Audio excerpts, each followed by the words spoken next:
Hello, this is BJ Sadiq. With me today is one of Pakistan's most well-known public intellectuals. In fact, he's known the world over. He is a brilliant nuclear physicist. He is a prolific columnist. He is, whatever he writes stirs intrigue and controversy. He is Dr. Pervez Hoodbhoy.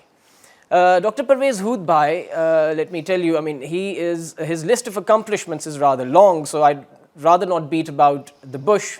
I shall stifle my curiosity and immediately start the interview. Dr. Pervez Hoodbhoy, thank you very much for giving me the time, for giving me this opportunity to speak with you. Thank you so much. Well, thank you. I thought it was overly generous. Thank you. Sir, do I call you Professor for the ease? Call me what you like. Okay. Professor, my first question is, what seems to be our problem as a country? I mean, when you look at the world about you, you look at China making quantum leaps in the past 10 years, 20 years. You even look at smaller countries like Bangladesh, you look at African countries who've made tremendous progress. Now, do we continue this rhetoric of continuously, perennially blaming the leadership? Do we just continue to blame our leaders, or do we also stand up and take part of the blame?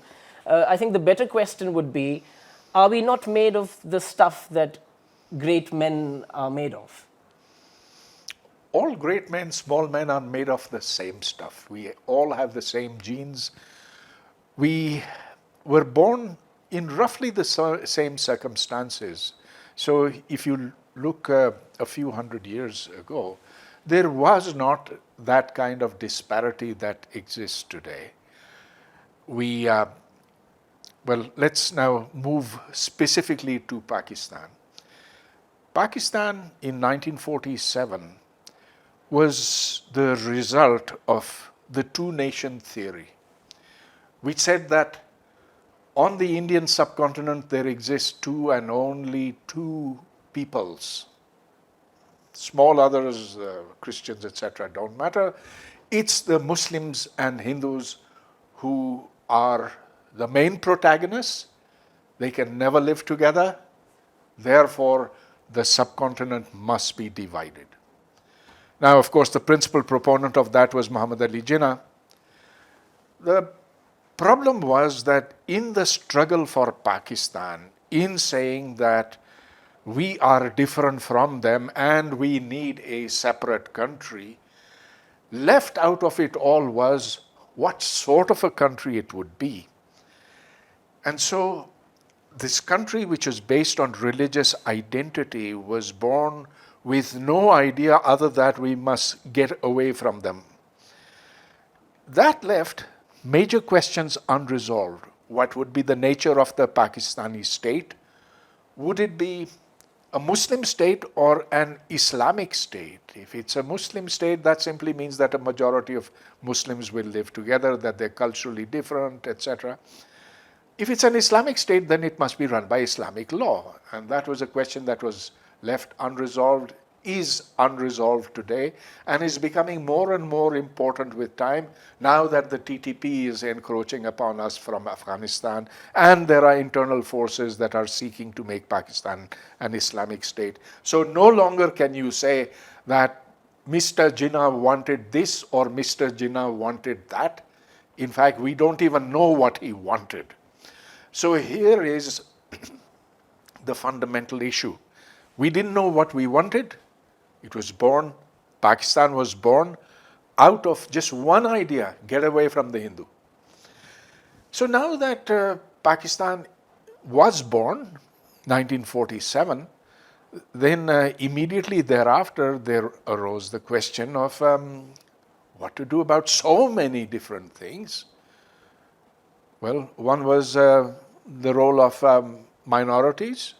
Another was what to do about the immense income disparity between those who held land, and land was the principal resource at that time. Now, because the Muslim League had a majority of landlords in its ranks, there weren't many factory owners, there weren't many industrialists. There were the Tiwanas and the Mamdots and And it the was, sorry to Koros. intervene, it was the industry we had. It was minuscule as compared to what India had. Absolutely. There was some in Karachi, there was some in Lahore, and pretty much nothing anywhere else. Similarly, if you look at education, there was only one university in Pakistan in 1947, and that was Punjab University. Sindh University, Karachi University was affiliated with Bombay University at that time. You had a few colleges, from Victorian times. You had FC, you had Government College Lahore, you had medical colleges in Lahore.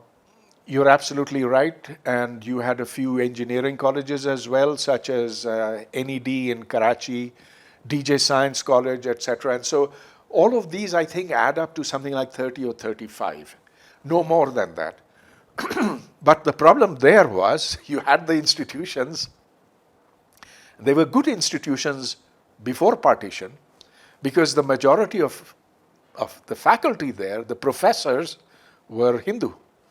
There was not an intellectual tradition among the subcontinent's Muslims. And so when the Hindus left, then there was a vacuum. That vacuum had to be filled by promoting lecturers and assistant professors to full professors, to deans, to vice chancellors, etc. And that is really why Pakistan never was able to develop a university system. We don't have one now. We have lots of buildings. Right. We have lots of labs and beautiful lecture rooms and all that, but we don't have what it takes to make a university, which is thinking people. So yeah, we started in difficult circumstances, but you could ask, was Pakistan doomed at the moment of conception? And I'd say no. Because within humans, within us as well, there was that possibility. We could have seized that possibility then of making a break with history. Right. I'd have to go back a long way, but it's really necessary. So would you permit me? Please. Okay. 1857 is the turning point of Muslim history on the subcontinent. Muslims are completely routed. They destroyed. What happened to Delhi was there was genocide by the British in Delhi at that time. Ghalib's letters are very explicit. Very explicit. And he says, what will I do now? If I go to heaven, I don't know which heaven it will be. Will it be a Shia heaven, Sunni heaven? Will they let in Hindus over there? Everything now is only now for later. Perhaps you could trace the history and you go back to the 19th century when the British, they started properly waging war against the Muslims of India. And then the fall of Delhi in 1857, perhaps that was the watershed. Well, you're absolutely right that it was 1857 which was a watershed. It was the destruction of Delhi. It was what they call the mutiny and we call the First War of Independence. It was a remarkable war because it was Hindus and Muslims fighting together against the British. And the British then wreaked terrible vengeance on the whole city. In fact, there was a plan to raze Delhi to the ground. They had put artillery on all major buildings, ranging through hundreds of years. They wanted to just raze, they wanted to just cause everything to disappear. This was actually put before the British public as a proposal, and it was vetoed, fortunately. But they had the guns in place at that time. But let me go back even before 1857, and where I think the principal source of Muslim weakness arose and where the real two-nation theory started. Okay. So let me go back to 1835, which is the Macaulay reforms. Right. Now, earlier on in the Mughal Empire, the Muslims had flourished. They were great hunters. They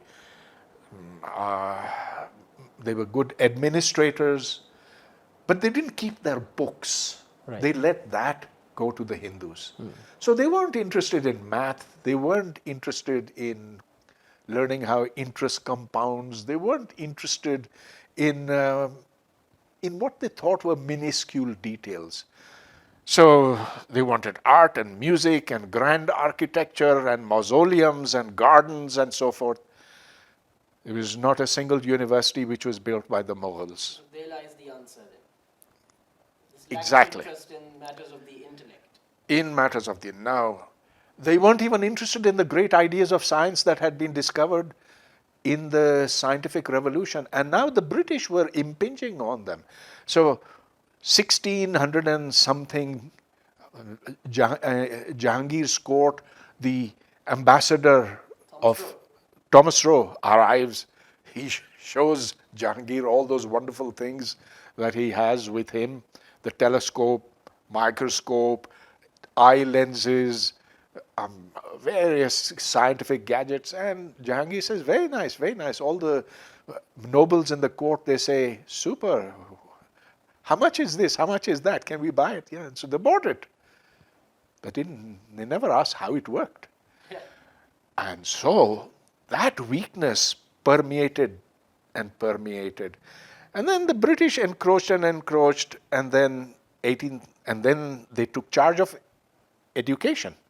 They built their own schools. They said, here are English secular schools where you learn science and English and geography and subjects that are needed for the modern world. The Hindu said, yeah, more, please. Do more. And so they got universities. The University of Calcutta, 1856 or 1857, yeah, something like that. In the University of Calcutta, no Muslims enrolled for the first semester, the term. And then they did enroll, but the first graduates, there were only 2 Muslims and several hundred Hindus. Right. So this permeates all the way up to partition. Muslims and Hindus are growing apart because of their different levels of education. And now that is telling. So now, although we have a lot of universities, there's no intellectual culture over there. We, in fact, are faced with the collapse of our entire educational system.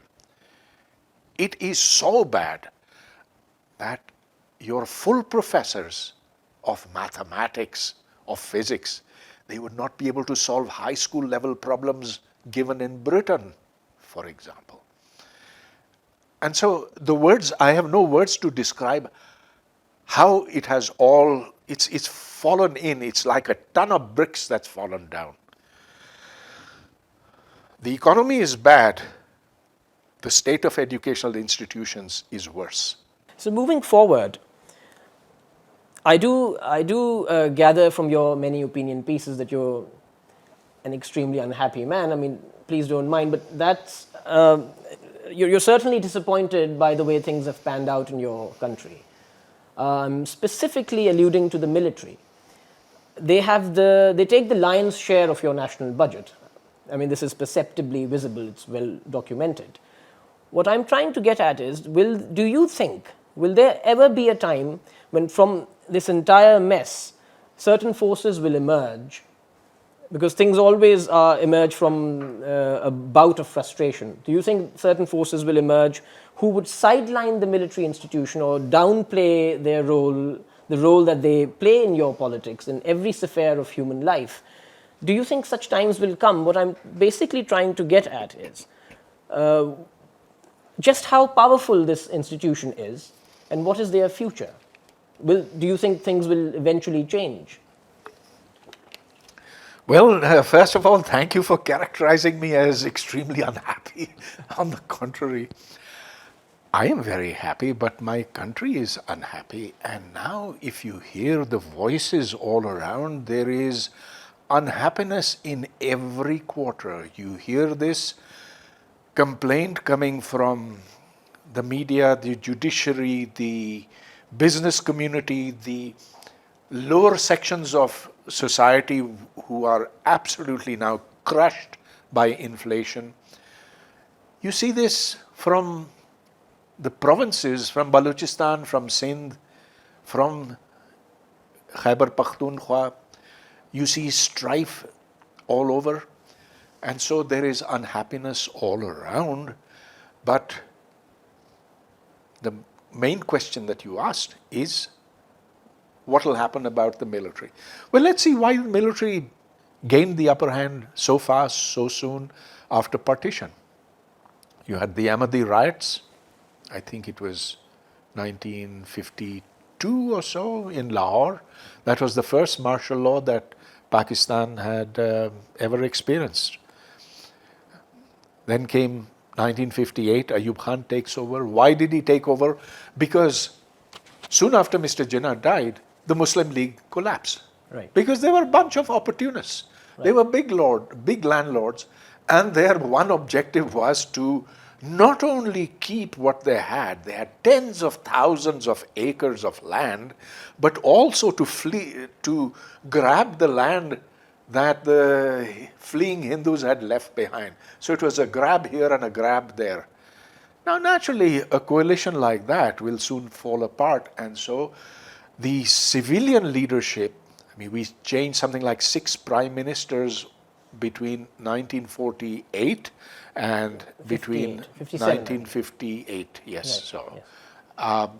That meant that, and the Muslim League just vanished completely. So, what was the one organized force then? It was the military. And then the military took us into the orbit of the United States and all that you know. But your question is about the present. Okay, so the military then went grab. What's the most precious thing in Pakistan? It's land. They got a strip of land all along the border with India, 5 miles deep, on the pretext that had to be defended by the army. Right. And they converted it into their agricultural land. They irrigated it, making it worth millions, if not billions. The amount of land that they would get upon retirement, each one of them, astonishing. General Rahil Sharif got 93 acres of urban land, which was disguised as agricultural land. You've seen Lums in yes. Lahore. Yes. Bedian Road is now, well, at the periphery of Lahore. Or rather, Lahore has moved over there. And 93 acres over there means billions of rupees given to this man for doing what? Winning which war? Right.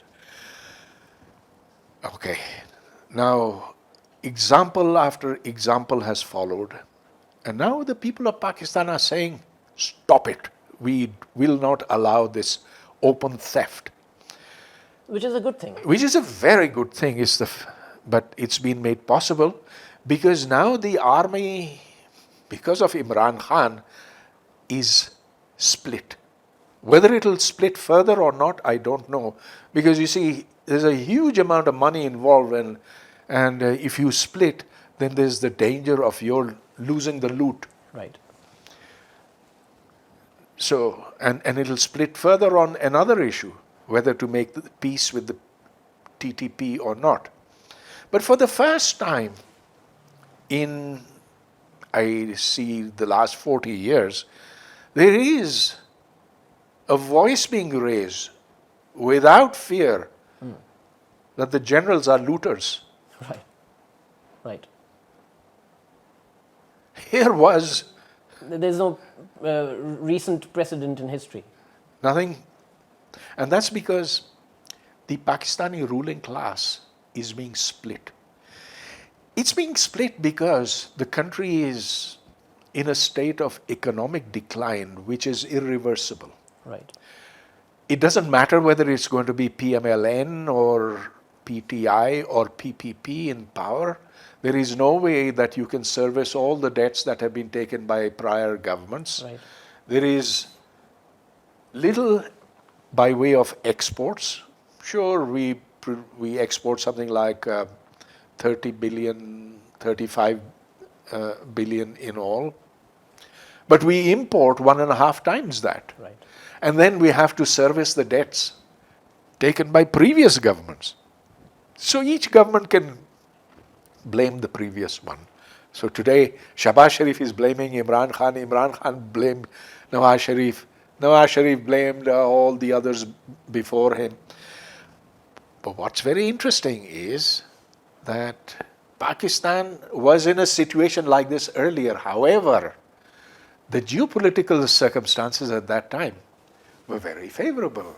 So there was the Soviet Union, which befriended us by invading Afghanistan, because the Americans went gaga over Pakistan. Right. And they sent money by the baleful, Right.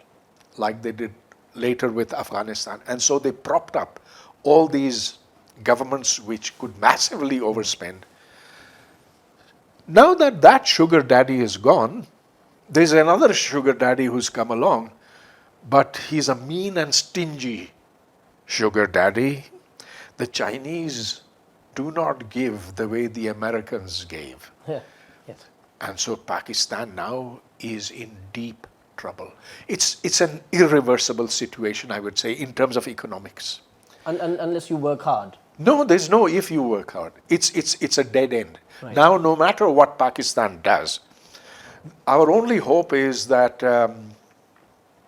let's say if China and India go to war, then China will need Pakistan, and so maybe our sugar daddy will get a little kinder with us. Maybe it'll not want its loans back in such a hurry. Maybe it'll give a little bit of aid.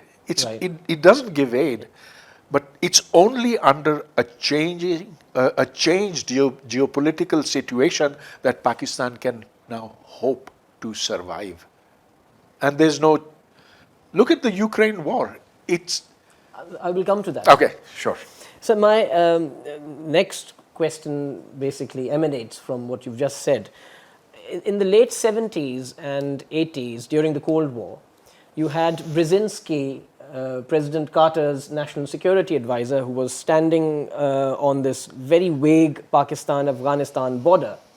And he was addressing a bunch of bearded mullahs and telling them to go and wage jihad against the infidel Soviets and drive them out of your holy land. And it was these same people were invited to Washington, D.C., to the White House, and they were told that you remind us of our forefathers.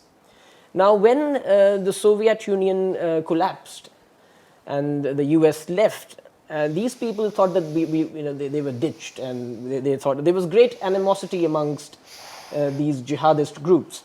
Now, do you think that was the beginning of Pakistan's descent into this wave of fundamentalism that you've seen later on? Or do you think this problem of extremism, fundamentalism, it was already it predates the Cold War, it was already there, rooted in your culture?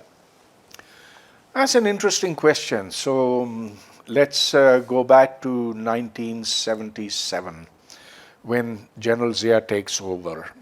And he doesn't strike a resonance with the Pakistani public. He doesn't get approbation from the United States. The world sees him as a usurper. Then what happens is in, I think it was August or September, I was teaching a class at Quaid-e-Azam University, a physics class, and suddenly there was a megaphone, a whole bunch of students getting together, come, come, come. And they made a beeline for the American embassy, which is 1.5 miles down the road. They went by bus. I counted 11 buses. My class was disrupted. And they were joined by 30, 40,000 other protesters, and they set the US Embassy on fire. And it was on fire for 2 days. The smoke was so thick that it hung over Islamabad like as a pall. Well, things couldn't have been worse between General Zia and the United States after the burning of their embassy, particularly because Zia-ul Haq at that time was out on a populist move, bicycling in Raja Bazar, down in Rawalpindi. Okay, and then, as if it came from heaven, came the Soviet invasion of Afghanistan, and then Pakistan was offered $400 million by Jimmy Carter, which General Zia said, rubbish, that's peanuts. His famous peanuts quote comes from there. And the Americans said, sure, how much more do you want? So they gave and they gave and they gave, and I don't know how much they gave in all, but it was tens of billions, and that's what shored up Pakistan. Now the disappointment after the fall of the Soviet Union. See, the Soviet Union wanted to get out of it. But there were two types of people there was a strong lobby in Washington. They were called the bleeders. Right. The bleeders say, and Brzezinski was amongst them, bleeders said, let the Soviet Union stay in Afghanistan. We'll keep hitting them. They'll keep bleeding. They'll keep getting weaker until they collapse. And it was a brilliant strategy. Soviet Union collapsed just 3 years after that. And yeah, so it was a massive victory for the United States. We could have stopped at that point. We could have said to the jihadists, we could have told Osama bin Laden, thank you very much, sir. You came, you fought, you won. Now please go back to wherever you came from. But we kept them. It was our decision. It was Pakistan's, ISI's, Pakistani generals' decision to use them to create strategic depth in Afghanistan, which we eventually got. And the idea was to use them in Indian-occupied Kashmir, in which we badly failed. But now that we have victory in Afghanistan, shouldn't we be celebrating? The Taliban have won. We should be dancing in the streets. Why are we not? So that's very interesting. But and then that takes me to my next question, and the favorite part of the interview is, what do you make of this phenomenon that Imran Khan is, or do you think he is a phenomenon? Because people do listen to him. Oh, absolutely, people do listen to him. They also listen to Donald Trump. They also listen to Bolsonaro. They used to listen to Boris Johnson. I'll intervene, and I'll quickly put in a quote by Voltaire, who said that anyone who has the power to make you believe in absurdities also has the power to make you commit crimes, atrocities. So do you think he's that sort of a populist leader? He is, and he's a very dangerous man, because he now is a cult leader. And in a cult, like sheep, you have the masses who follow, and if one sheep goes over, the others will continue following, and they all go over the cliff. And that's very well documented. It's happened time and time again. What Imran Khan does is capitalize on two things. One is how the people before him have stolen from the treasury, from national resources. And he's absolutely right on that. Who doesn't know that we have thugs in government, thugs in the military, thugs in the judiciary who have stolen left, right, and center? Who doesn't know about elite capture? Well, he too is a part of the elite, of course. He's stolen less, but look, the way he stole from the Tosha Khan. He just stuffed his pockets with that. In his tenure, in the last 15 years, we can get his, in fact, his tax records are on the internet. And I can tell you that I, as a university professor, have been paying more tax than he has. So when he goes around saying, pay more tax, rings hollow. He is a thief as much as the others are thieves. And yet, because the others are such big thieves, he can look honest. Right. Okay, so that's one thing. That resonates very well with people. People say, chor, chor, chor. And they're right in that. Except that chori, theft, is not considered a crime by Pakistanis. See, it's a question of values. And look, white-collar crime is not proscribed in the Quran because for the simple reason that it never existed at that time.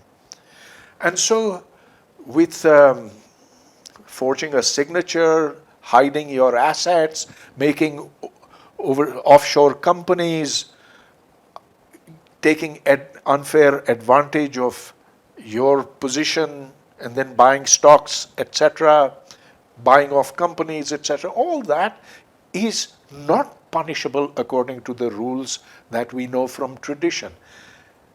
So if Imran Khan was seen not to be praying or fasting, that would cause his popularity to collapse.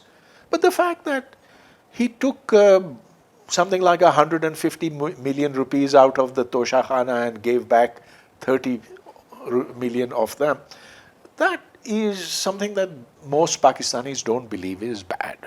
Okay. And which is minuscule as opposed to what they have in Mayfair and all these other. Absolutely. Now the other thing that gives him this status of a cult leader is that he appeals to what most Pakistanis have been brought to believe, that our misfortune is because of the United States. The United States is the one that tricked Pakistan, the one that used Pakistan and then threw it away.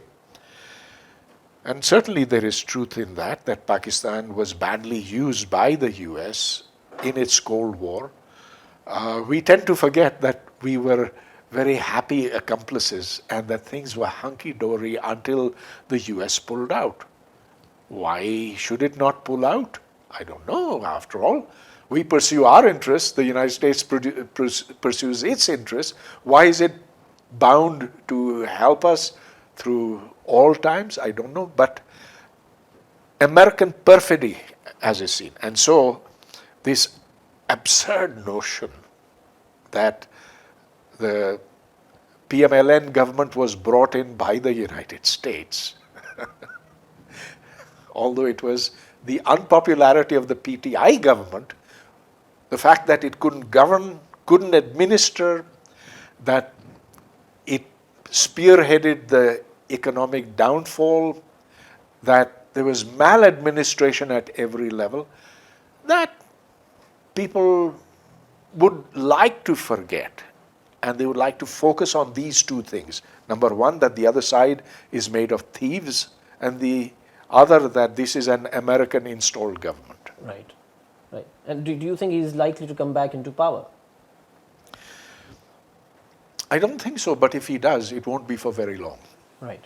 Because he has no clue how to run the country. He made a mess of it in the short time, 3.5 years that he was there. And as it is, I think the economic situation is so ruinous that no government, doesn't matter which side it comes from, or even if there is martial law, is going to be able to deal with this, except if another emergency comes about, such as there being an India-China war. Right. Which do you foresee that? No, I don't foresee that. But some external thing happening. Happens, right. So let's now move global. There have been a wave of nationalist movements across the world. If you look at the world over the last decade, in the US you had Donald Trump.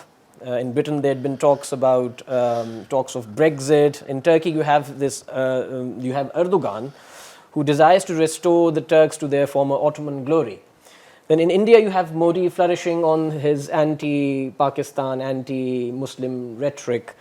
The Russians have their own imperialist designs. Yemen has had civil wars, Syria civil wars, the Palestine conflict unresolved, the Kashmir conflict unresolved. So the world's basically in a big mess. So now I believe that social injustice and this social inequality, it leads to a certain frustration, which can lead to any fatal eventuality. So if you go back, the French Revolution perhaps was a result of this social injustice.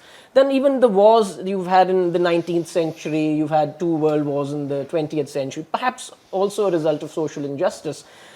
Do you see anything different from that world order to this world order that we now exist in? Do you think this is far more fatal? The world is collapsing. Do you believe that? I think the world is going through a difficult period, but it is not collapsing. The fact that globalism has extended itself so far, I would say too far, that has eroded national cultural boundaries. It has made people too uncomfortably close to each other, and there is infringement upon each other's cultural territories, so to speak. Second, the pace of change has been very unsettling. So, a long time ago, I think it was 50, 60 years ago, there was a book called Future Shock, which by Alvin Toffler, which predicted that the extreme rapid change that's occurring because of technology is going to have very deleterious consequences. And I feel that there is some truth in that. So when people feel that they're losing connection with their past, they become super nostalgic and they want to cling on to previous memories. And therefore, we have a restorationist movement. We have restorationist movements across the world. There are people in India, now a large majority, which wants the Hindu Rashtra back. They dream of some idealized time of Chandragupta Maurya, of times when India was great. You have within Turkey a deep desire to return to the old Ottoman order, and that's what Erdogan has been capitalizing upon, and therefore that whole television documentary series on Ertugrul, yes, which was then transported to Pakistan, and Imran Khan, big time success, and people here in Pakistan want to dream of the great golden ages of Islam. There are even talks that they're going to go into co-productions and produce a documentary on Saladin. They could, but what does that give us? Horsemen with swords decapitating their opponents. Where does this lead us to? Where are our heroes of science, of philosophy, of thought? The Al-Barunis and... That would be so much better, so much more interesting, except it would bring very... We haven't even produced, I think after Fairs, in English hardly. I mean, any literary icons. We haven't produced great novelists, great poets. We have not. We have not produced people of intellect in any field. And so as Pakistan comes to its 75th, in just a month or so, you ask, who were the great Pakistanis of the last 75 years? There was, who are you going to find in science? Well, of course there is Abdul Salam, except that we don't own him because he is Ahmadi. The world recognized him as a Nobel Prize winner, as the founder of what is called the standard model of particle physics. But ask a Pakistani kid, who's Abdul Salam, and he'll look blankly at you. Ask him who's the great scientist of Pakistan, and he'll say, Dr. A.Q. Khan. Ask him who is Shah Rukh Khan, and he'd give you a long paragraph. Yes, yes, yes. That's very sad, sir.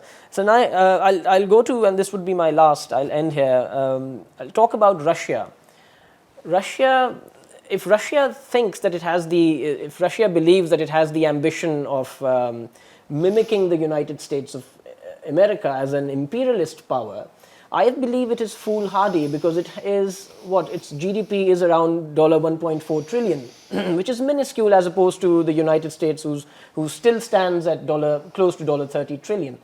And with sufficient political clout across the world, I mean, whatever they do, Britain listens. Whatever they do, Europe listens. So they can clearly marginalize, isolate Russia. So where do you think Russia is going to head with this latest adventure with Ukraine? What's your overall response on this adventure? Well, look, it's a question of imperial overreach, I think, for the Soviet Union, because it is going to bleed Russia. It will, maybe it'll take parts of Ukraine over, but those parts will be contested. There'll be resistance. There'll be an attempt by the Ukrainians to get that back. And so Russia is going to take a big hammering. Of course, in the process, it's going to destroy a lot of Ukraine. We see the hits on innocent lives. Innocent lives. They will just hit at apartment buildings, create terror in the hope that more millions of Ukrainians will flee. And in the process, they have not managed to get much support from the rest of the world. North Korea, of course, is very happy because it's in the list of pariah states. India has seen this as an opportunity of getting cheap oil at a time. Sir? Interestingly, China is not helping Russia militarily. It maybe, and of course China has one eye towards Taiwan and says, if this is how the West has reacted to Russia's invasion of Ukraine, how will it react to China's invasion of Taiwan? And so it's watching it from that perspective. Nevertheless, it has not helped Russia militarily, although it could. So on the whole, internationally, Russia is not doing well, but in terms of economics, it is a disaster. It is now going to pay the penalty. The ordinary Russians are paying the penalty, but in time, as the reserves go down, as Russia defaults, as it's beginning to do so, the economic situation will worsen. And within Russia, there will be voices against Putin. After all, why the heck did he have to invade? There wasn't a provocation on part of Ukraine. There was, in fact, pretty much silence after the invasion of Crimea. Right. So Russia, I think, is going to regret it, but it'll regret it after Putin goes. And do you think they'll stop here, or will they invade other countries? No, I don't think there's a possibility of it invading other countries. If they were to invade Azerbaijan, that would... Or Bulgaria, that part? Yeah, well, Belarus is with them. They don't need to invade that. But now that many countries, Sweden, which was neutral, wants to join NATO, that's such a slap in the face for Russia, because Sweden is a big economy. Yes. Dr. Pervez Hoodbhoy, I'm so happy to speak with you. Thank you so much for giving your time. Thank you. Thank you.